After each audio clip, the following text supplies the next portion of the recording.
செங்கல்பட்டு மரக்காணத்தை விட இது ரொம்ப ஒரு கொடுமையான சம்பவங்க. என்ன பண்ணுது? மூச்சு வாங்குற மாதிரி இருக்குதான். என்ன சாப்பிட்டாரு? காலையில ஒரு பாக்கெட் சாரம் சாப்பிட்டுச்சு. ஒரு பாக்கெட் சாரம் சாப்பிட்டாரா? எங்க? இங்கதான் கருணாபுரத்துலயா?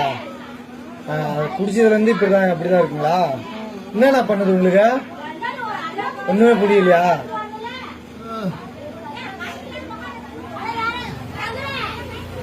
கள்ளக்குறிச்சியில் உள்ள கருணாபுரம் என்ற இடத்தில் ஃபஸ்ட்டு இந்த இன்சிடெண்ட்டு தொடங்குது.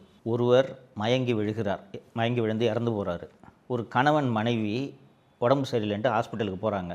உடம்பு ரொம்ப மோசமாக இருக்குது, வயிற்று வலிக்குதுன்னு. இவங்க 3 பேரும் மது அருந்திருக்காங்க.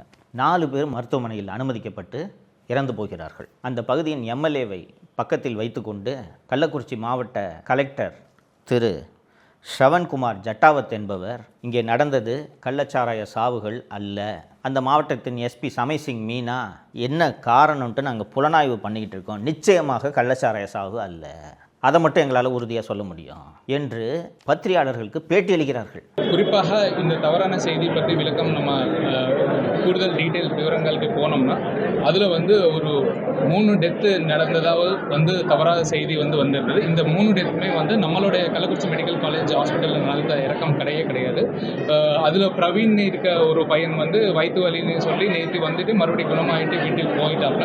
அது இல்லாமல் 2 பேர் வேறு டெத்துக்காக, ஒரு ஆள் வயசாக இறந்துட்டார், இன்னொரு ஆள் ஃபிட்ஸ் மூலியமாக இறந்ததாவது தகவல். அது எல்லாமே out of the hospital death தான் நடந்ததுனால அதுக்குண்டான விவரங்கள் இந்த மெடிக்கல் காலேஜ் டெத்து ஆர் இந்த தவறான ஆல்கஹால் டெத் மாதிரி நம்ம இல்லைன்னு தெரிய வருது. இந்த 4 பேர் ஏற்கனவே இறந்து போனாங்கன்ட்டு சொன்னேன்ல, அந்த வீட்டின் இழவுக்கு, அவர்களது இறப்புக்கு அந்த ஊர் மக்கள், கிராமம் இல்லையா, ஊர் மக்கள் அத்தனை பேரும் போகிறார்கள். தோழர்களே, நினச்சி பார்த்தாலே வயிறு எரியுது. இது கள்ளச்சாராய சாவு கிடையாதுன்ட்டு கலெக்டரே சொல்லிட்டாரு, பக்கத்தில் எம்எல்ஏ இருக்கிறாரு என்று நம்பி அந்த இறப்புக்கு போன மக்கள் அதே கள்ளச்சாராயத்தை குடிக்கிறார்கள். 65 பேர் இறக்கிறார்கள். ஒருத்தர் 2 பேர் இல்லைங்க, 65 பேர் இறக்கிறார்கள்.